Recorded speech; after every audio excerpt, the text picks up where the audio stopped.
Hey, what's up you guys? Bloody Jacob here to give you my thoughts on the Leprechaun, which released in 1993, and of course starred Warwick Davis as the titular character, along with Jennifer Aniston, who went on to become somebody, I suppose.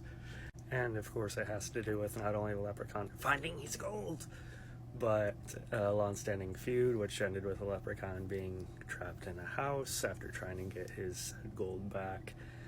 Jennifer Aniston and her dad end up running the property about a decade later, and lo and behold, the Leprechaun is then released, and so then he's terrorizing the group.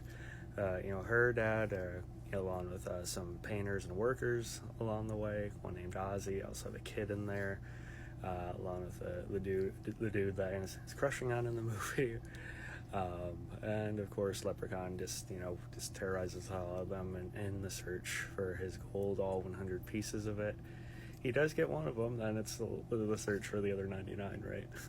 But anyhow, the first Leprechaun, like the first Child's Play I just reviewed as well, always seems to be one I actually kind of overlook because of my fondness for the next few sequels.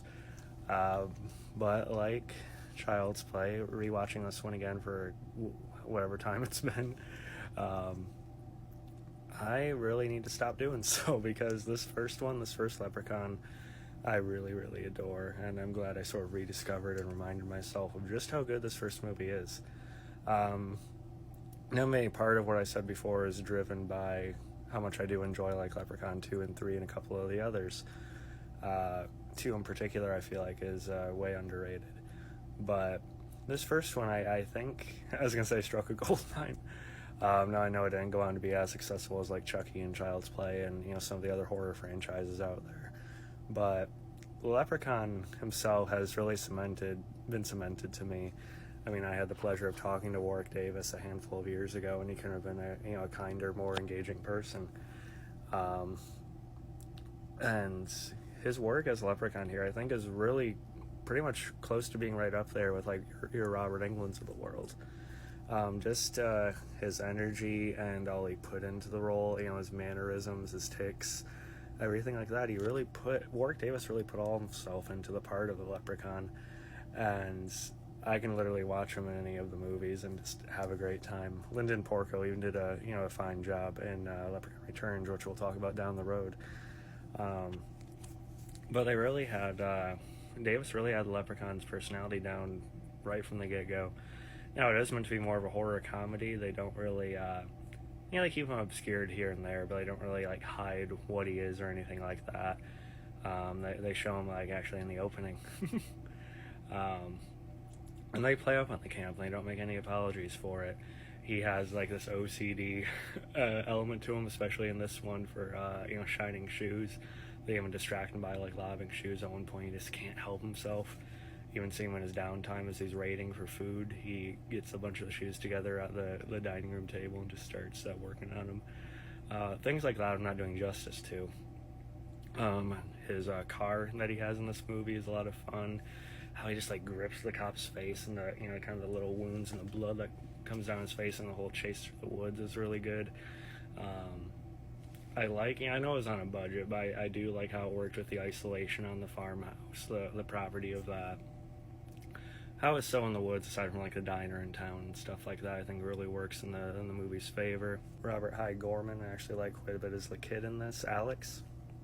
You also have Ozzy, played Mark Holton, and Jennifer Aniston. I know she's made a comment in the past about being embarrassed watching it with her significant other or something like that.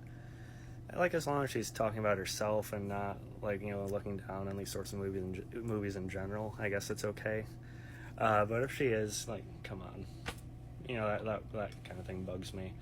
Now that she had to love being in the role, I know she is building herself up as an actor at the time, so she kind of had to take the part. But still, come on, just drop it.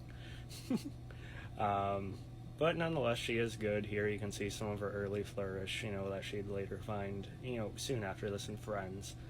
I do enjoy her here. Coming back to the Leprechaun, the makeup, I think, is really good in this. It stays actually pretty consistent for most of the franchise, I think, too. But here you really notice, his eyebrows and everything. Another kill I just remembered was the pogo stick thing, which is brief, but one of the more brutal bits in the movie. kind of caving in the guy's chest with it. But yeah, I really, really like the first Leprechaun. I think it is a classic to me. It gave me one of my favorite horror characters, one of my favorite horror, killer slashers, whatever you want to call them out there. And I think Warwick Davis deserves to be way more celebrated in the part. I would love for him to come back, or even again, Lyndon Porco do another crack at it.